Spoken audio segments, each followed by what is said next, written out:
Hello Ignite, I'm David Rice and I want to welcome you to a very important lesson that many young dentists make a very big mistake on, and that's protecting your assets.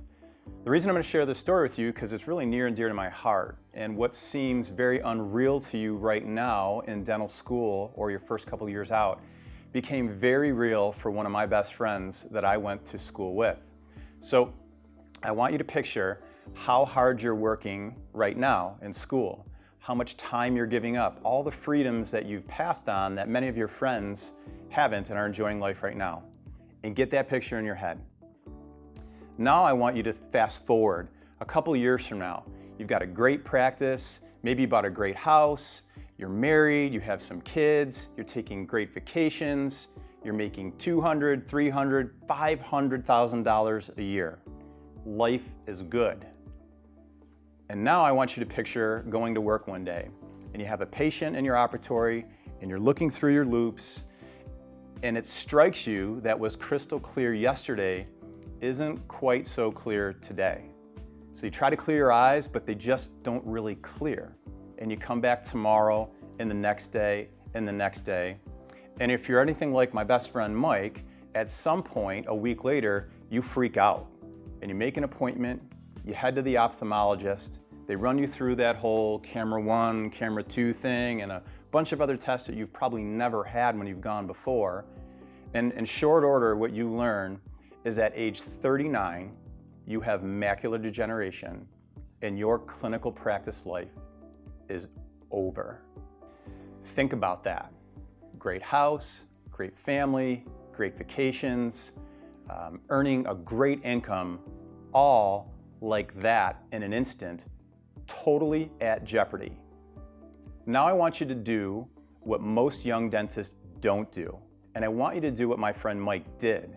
I want you to learn and to understand the difference between incredible disability insurance that protects you and the cheap stuff that everybody's putting in front of you because it looks really good, you can sign your name, it's simple, it's fast, and it's inexpensive.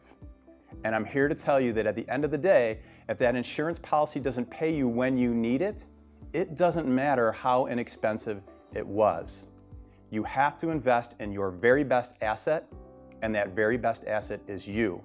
That's why I brought in somebody that I have personally vetted for over 18 months now. And I'd like to introduce you to a great friend of mine for about a year and a half now, Brandon Capps.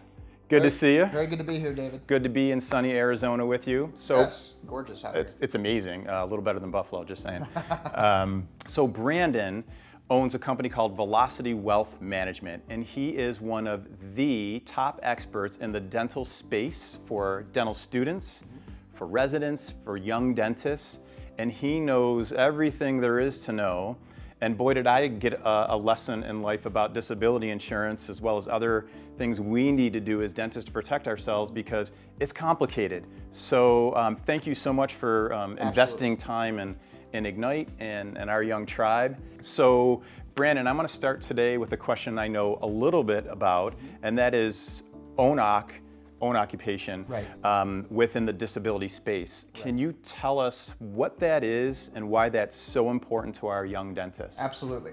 So David, this is a critically important part of having inside of a disability insurance contract for dentists. And the reason being is dentistry, as you well are aware, that it is extremely dexterous occupation. We've got to be able to make sure that the dentists are firing on all cylinders, not only emotionally, physically, but mentally as well, because there are so many roles that dentists play. So what an own occupation contract does is it allows the dentist to protect their own occupation, which is being a dentist. That means a typical definition may be something along these lines. If you are unable to perform the material and substantial duties of your own occupation, you will still receive full disability benefits even if you're working at another occupation, as long as you're not able to work at your own occupation. Now again, this is critically important for dentists because they're highly skilled, highly trained, high incomes as well.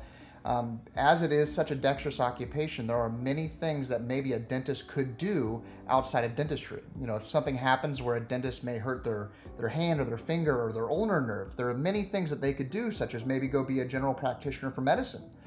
Maybe they could go do some type of sales or open up a business outside of dentistry. But we see all too often that dentists, not always physically, in fact, most of the disabilities are illness and disease related, can take them out. And if you don't have what's called an own occupation contract, you may be in bad luck. Many of the contracts out there are what are deemed to be any occupation contracts, or a modified own occupation contract where they might only pay you for 2 years or 5 years if you're not able to be a dentist, but then if you can go work at any other capacity, they may not pay you at all. So subtle difference, but one word makes a difference between own occupation and any occupation. Minor contract language differences, but major implications. Okay. What about if I'm a young dentist and I get hurt and I can't practice in my office anymore?